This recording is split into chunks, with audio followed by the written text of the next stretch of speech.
Maintenant, du coup, si on regarde les tendances 2019 et les impacts, j'ai choisi d'être volontairement provocateur avec un petit visuel un peu décalé. La sorcière de Walt Disney, elle veut qu'on lui fasse confiance avec sa pomme. C'est un peu ce qui se passe aujourd'hui. C'est-à-dire qu'on est un peu en marketing digital dépendant des GAFA, entre guillemets, de certaines GAFA. Et on est un peu dépendant d'eux. Tout a l'air beau, rose, etc. Mais en fait, c'est pas du tout aussi simple que ça. Et c'est un peu je t'aime moi non plus. On peut pas faire sans, mais faire avec présente des risques. Et je trouve qu'il s'exprime depuis toujours, mais il s'exprime particulièrement en 2019. Donc Google, vous le savez, il change tout le temps les règles en SEO. Donc nous, on fait beaucoup d'optimisation SEO pour nos clients. On fait en sorte qu'ils soient trouvés sur toutes les expressions clés par rapport à leurs solutions, les logiciels, les services, etc., les besoins qu'ont les entreprises et pour lesquels les logiciels pourraient répondre. Google change tout le temps les règles, donc nous, on est en veille là-dessus. Du coup, là, on a un exemple concret, c'est je tape recette cookies.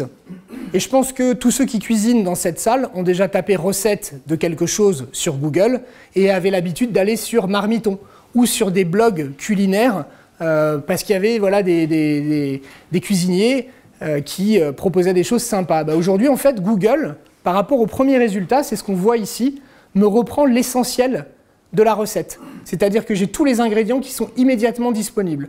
On va le revoir après. Hein. Google, sa stratégie, c'est d'évoluer vers un moteur de réponse, donc de répondre aux questions que se pose son client, l'internaute. Et donc, il aspire le contenu du site et il pille et il le propose direct en accès. Et ça ne s'arrête pas là. Regardez ça, c'est une recherche vol Nantes-Lisbonne. Vous voyez ici une annonce AdWords payante, une annonce AdWords payante, une annonce AdWords payante, une autre annonce AdWords payante. Je suis déjà à 4 résultats sur ma recherche. Le 5e, c'est le moteur de recherche de Google pour les avions.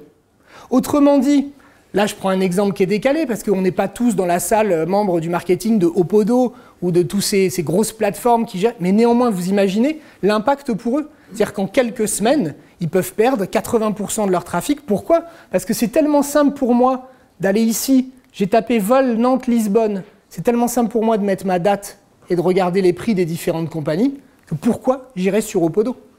Et ça continue. Là, c'est la dernière nouveauté, je ne sais pas si vous l'avez vu, mais aujourd'hui, réserver un hôtel, du coup, on allait plutôt sur Booking, plutôt sur hotel.com. Désormais, vous tapez Hôtel Van, vous avez encore une fois des annonces, mais regardez ce qu'on voit ici, ce qu'on aperçoit, pour être précis, c'est le moteur de recherche d'hôtel de Google, avec géolocalisation, avec partage des avis, ici. Donc je vois la notation de l'hôtel, je vois son emplacement, j'ai et les prix, et j'ai toutes les réponses à mes questions.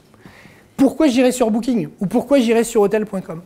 Donc du coup, 2019, Google continue, comme d'habitude, à changer les règles. Et ça, il faut savoir composer avec. J'y mets un tout petit bémol, c'est que pour des PME, on est principalement des PME, voire des indépendants dans la salle, pour des PME, des indépendants, le jeu ne nous concerne pas trop, il ne se joue pas entre nous. Le principal affrontement qu'il y a là pendant qu'on se parle, c'est Google et Amazon. Amazon devient le premier moteur de recherche de produits dans le monde. Google ne veut pas perdre la recherche de produits, sauf que Amazon est son premier client aussi pour AdWords. Donc voilà les GAFA, ce qui se passe entre eux. Donc ça, c'est quand même des choses qui touchent des très grandes entreprises, qui ne nous touchent pas trop PME, mais qu'il faut avoir en tête. C'est-à-dire que quelque chose que vous faites au niveau SEO, au niveau référencement naturel, peut très bien changer. Et c'est valable pour les réseaux sociaux. Les réseaux sociaux, tout le monde s'offusque depuis 1 an du changement de l'algorithme Facebook, du changement de l'algorithme sur LinkedIn dans le monde B2B, mais il n'y a rien de nouveau. Il n'y a rien de nouveau. Les règles, ils les changent régulièrement depuis des années. On repart en arrière il y a 3 ans. LinkedIn venait de racheter le blog professionnel qu'il a intégré dans son environnement Pulse. Et donc, tous les membres du réseau social LinkedIn avaient la possibilité de rédiger des articles de blog sur leur profil LinkedIn. Et on pouvait choisir les catégories dans lesquelles on était publié. Ce qui faisait que tous les abonnés de la catégorie voyaient l'article qu'on venait de publier. Évidemment, au bout d'1 an, LinkedIn a sonné la fin de la récré. Il a mis un algorithme avec de l'IA qui détectait automatiquement la catégorie dans laquelle vous étiez légitime, susceptible ou intéressant de vous afficher. Autrement dit, les gens qui publiaient des articles de blog sur Pulse, sur LinkedIn, plutôt que sur leur site, du coup, généraient très vite de l'audience sur le réseau social, au bout d'un an, ils se sont passés de 1000 vues de leur article en quelques jours à 50. Voilà la réalité. Et du coup, LinkedIn change les règles. Il n'a pas de compte à vous rendre, il change les règles quand il le souhaite. Et donc aujourd'hui, voilà comment fonctionnent les réseaux sociaux. Tout le monde s'est offusqué ces derniers mois de la baisse du reach, pour reprendre un terme marketing, donc la baisse de la capacité à atteindre sa communauté, les gens qui sont abonnés à sa page, à son profil. Tout le monde s'en est offusqué. En fait, qu'est-ce qu'ont fait les réseaux sociaux? Ils ont pris conscience qu'ils étaient devenus des médias. Ils ont pris conscience que les gens s'informent aujourd'hui en allant sur les réseaux sociaux. Les réseaux sociaux sont devenus l'outil de veille de prédilection. On va sur Facebook, on voit les articles qui sont poussés, on va sur LinkedIn, on voit les articles qui sont poussés. On considère, peut-être indirectement, je ne sais pas, mais on considère que finalement c'est l'info essentielle, celle qu'on doit connaître puisqu'elle est partagée, elle est likée, elle est commentée, etc. Donc on s'en contente. Et c'est rare aujourd'hui d'aller sciemment sur Le Monde, Les Échos pour lire quelque chose. Aujourd'hui, on a de plus en plus tendance à faire ça. Donc les algorithmes, ils fonctionnent tous de la même manière, en 3 étapes. Vous publiez un contenu sur les réseaux sociaux, que ce soit sur votre profil ou une page entreprise ou une page communauté. La première chose, c'est qu'il vérifie si votre profil et la publication respectent les recommandations officielles du réseau social. Ensuite, il regarde tout de suite si vous avez un lien externe. Donc classique, quand on publiait sur Facebook ou sur LinkedIn, on mettait un lien vers notre site. Mais qu'est-ce qui se passe concrètement? On fait sortir le client du réseau social, on le fait sortir de la plateforme. Il va chez nous. Donc ça déjà, on se prend une grosse note rouge, une pénalité, dès notre publication. On va être 10 fois, 15 fois, 50 fois, on ne sait pas précisément au niveau des combinaisons de l'algorithme, mais on va être nettement moins affiché. Pareil, vous mettez des vidéos. Nous, Magnetic Way, on investit sur notre chaîne YouTube. On a 1700 abonnés avec 20 vidéos, donc on est assez fiers de ce qu'on fait. Mais LinkedIn a changé les règles des publications de vidéos l'an dernier. Soit maintenant on met la vidéo sur LinkedIn et on est nettement plus poussé parce que la vidéo est uploadée sur leur plateforme, donc les gens ne sortent plus de la plateforme. Si je laisse les vidéos YouTube, bien qu'elles puissent être lues directement dans la plateforme, et bien du coup on est nettement moins affiché que si j'uploadais la vidéo sur leur plateforme. Donc tout ça c'est des choses, voilà. Et également ils contrôlent le contenu. Donc il y a de plus en plus d'algorithmes d'IA qui vont rentrer en compte pour vérifier si vous mettez cliquer, partager, gratuit, promo, des choses comme ça, où il va avoir tendance à considérer que si vous insistez un peu trop, c'est du spam. Donc les algorithmes sont faits par des développeurs qui codent, on a des listes de mots, et en fonction des listes de mots que vous mettez, vous pouvez être sanctionné. Bref, première étape, contrôle de la qualité du contenu. Deuxième étape, échantillonnage. C'est-à-dire qu'il ne faut pas croire que vous publiez quelque chose et que vous respectez ces critères et que ça va être poussé à tous les abonnés de votre page entreprise ou à tout votre réseau. Absolument pas, c'est pas du tout comme ça que ça fonctionne. C'est par échantillonnage que ça va fonctionner. Autrement dit, votre publication, elle va être poussée à un pourcentage de vos abonnés, à un pourcentage de votre réseau, et la plateforme, quelle qu'elle soit, Facebook, Instagram, LinkedIn, Twitter, fonctionnent tous de la même manière, va regarder, suivant une temporalité qui varie selon les réseaux sociaux, mais va regarder comment les gens s'engagent autour de votre publication. Et du coup, c'est simple, si l'échantillon réagit et génère de l'engagement, donc l'engagement, c'est plutôt du partage, du commentaire que du like. Le like, c'est plus du tout considéré au même niveau qu'un partage ou qu'un commentaire. Parce que le like, c'est facile d'appuyer sur le petit bouton avec le pouce levé. Par contre, écrire un commentaire ou repartager, c'est un engagement supérieur pour le réseau. Parce qu'il considère que là, il y a plus de qualité. Donc autrement dit, vous avez 15 likes, 0 commentaire, 0 partage, c'est pas un contenu de qualité. Si vous avez 3 likes, mais 5-6 commentaires très vite, parce que vous avez posé une question, vous avez interpellé les gens, êtes-vous d'accord? Comme nous, est-ce que vous aussi vous agissez pour faire ça? Ou alors quel est votre retour d'expérience là-dessus, etc. Et que vous avez des commentaires, ils jugent le contenu pertinent. Il faut juste que ces interactions aillent vite. Il faut qu'elles aillent vite. Sur Twitter, par exemple, c'est très très rapide. Sur Twitter, en peut-être moins d'1 heure, la messe est dite sur votre publication. Si je disais la vérité, je dirais 10 minutes, mais en moins d'1 heure, en tout cas, la messe est dite, même en B2B, sur votre publication. Facebook, c'est un peu plus, et encore. LinkedIn, c'est un peu plus, c'est on va dire à la demi-journée. YouTube, c'est à la fin de la première heure. Une fois qu'il a 1 heure de visionnage, il a regardé combien de temps les gens, à quel moment les gens sont partis. Est-ce qu'ils ont regardé la vidéo en entier? Est-ce qu'ils ont liké la vidéo? 1 heure, hein. 1 heure. Vous avez 10 personnes qui zappent au bout de 2 minutes, la vidéo elle fait 15. Vous pouvez oublier tout de suite la portée organique organique au sens naturel. Je touche naturellement les gens avec ma publication.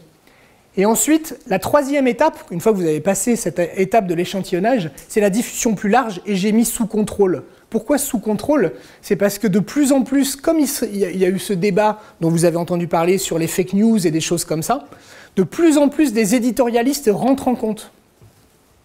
Donc, même si vous gagnez toutes ces étapes, vous faites le buzz, vous êtes sur un truc d'actualité sur Twitter avec le bon hashtag, vous pouvez être contrôlé. Et si l'engagement s'érode, c'est-à-dire qu'il y a eu un petit pic au niveau, c'est normal, c'est tous vos collègues, les cousins qui étaient là, etc., mais qui s'érode rapidement, c'est terminé aussi.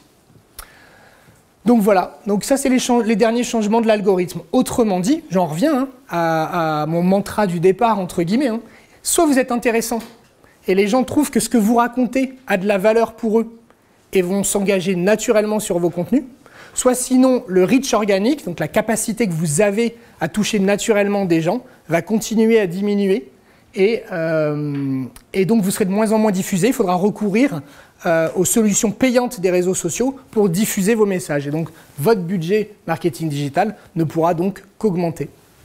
Et donc les gens réagissent par rapport à ça. Il y a de plus en plus de promos, de systèmes de fidélisation. On encourage les gens à venir directement sur le site média, sur le site annonceur, plutôt que par les réseaux sociaux. Donc voilà, là-dessus, il faut étudier en fonction de chaque marché comment est-ce qu'on peut réagir. Et de toute façon, même si vous passez à la partie publicité, la saturation publicitaire, elle est bien visible. Donc là, on ne voit pas très bien avec le vidéoprojecteur, mais j'ai tapé banque en ligne. Aujourd'hui, il y a plein de gens en B2C qui se posent la question de savoir s'ils continuent avec leur banque locale classique ou s'ils passent à la banque en ligne. Regardez la banque en ligne, tout le monde se bagarre sur les annonces. Je ne sais pas combien ils payent l'annonce AdWords au niveau banque en ligne, mais ça doit chiffrer. Moi, dans mon domaine, au niveau de l'édition de logiciels, c'est pareil. On a des clients qui font de la CRM, je tape logiciel CRM, qui est la requête de base que ces éditeurs de logiciels de CRM, donc de logiciels de gestion de la relation client, tapent. Du coup, j'ai 4 annonces. Avant même de voir ici quelqu'un qui a travaillé un article de blog qui doit être hyper fourni et qui vise une expression générique. De la même manière, ici j'ai pris ERP PME. ERP, c'est le logiciel de gestion intégré en B2B. Donc c'est le logiciel qui fait tout, achat, vente, stock, comptabilité, etc. Pareil, vous tapez ERP PME, j'ai 4 annonces. Autrement dit, je paye cher mon annonce AdWords, je vais payer 2 €, peut-être 3 € le clic, mais je ne sais pas qui est derrière. C'est peut-être un étudiant, c'est peut-être un concurrent qui me fait dépenser à chaque fois qu'il clique 2 €, enfin, j'en sais rien quoi. Mais du coup, la saturation publicitaire continue. Et quelle est la conclusion pour moi? Capitaliser sur votre marque et vos actifs. Ça, c'est vraiment la clé en marketing digital. Dès lors qu'on a compris que tous ces sites, les réseaux sociaux, les moteurs de recherche, tout le monde peut changer les règles et s'en fiche absolument des impacts pour nous, une PME ou pas. Du coup, ce qui est essentiel, c'est de se rappeler toujours, OK, quels sont les fondamentaux de ma marque et quels sont mes vrais actifs. Et les fondamentaux de votre marque, c'est ce qu'on appelle le positionnement différenciateur. En quoi êtes-vous réellement différent de vos concurrents? Qu'est-ce que vous apportez de plus? Comment est-ce que vous adressez différemment par rapport aux autres les enjeux de vos prospects, de vos clients, et comment ils en parlent? C'est ça qui a de la valeur, c'est votre marque. C'est de dire, avec Magnetic Way, je serai sûr d'atteindre mes objectifs de mon plan marketing.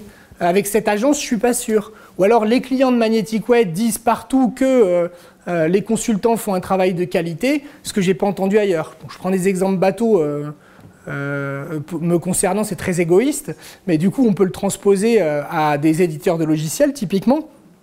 En fait, avec leur logiciel, eh bien, on ne parle plus caractéristiques, on ne parle plus je suis sûr d'avoir une version mobile. De toute façon, tout le monde maintenant dans les logiciels d'entreprise propose une extension mobile. Donc c'est ce qu'on appelle un must-have. Soit vous l'avez, soit vous ne l'avez pas. Mais si vous ne l'avez pas, vous êtes plus pertinent pour concourir. Par contre, celui qui dira grâce à l'application mobile, je fais économiser du temps à mes clients, les commerciaux gagnent du temps pour un logiciel CRM, etc. Voilà, on cherche à repositionner le discours sur la valeur. Donc je prends les éditeurs de logiciels CRM avec Salesforce, qui est le leader mondial de la CRM, je suis sûr de ne pas me tromper. Je Je suis sûr d'être full web, je suis sûr d'avoir de l'innovation, je suis sûr que le logiciel va évoluer tout le temps. On ne me reprochera jamais d'avoir choisi Salesforce, le leader mondial. Voilà.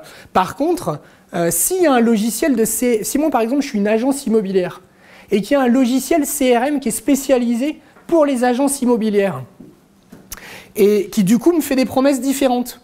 Rentrer un bien à la vente, je divise le temps par 3 grâce à mon appli mobile. Ça, Salesforce, il ne va pas me le dire. Et l'éditeur de logiciels CRM générique, il ne va pas me le dire non plus.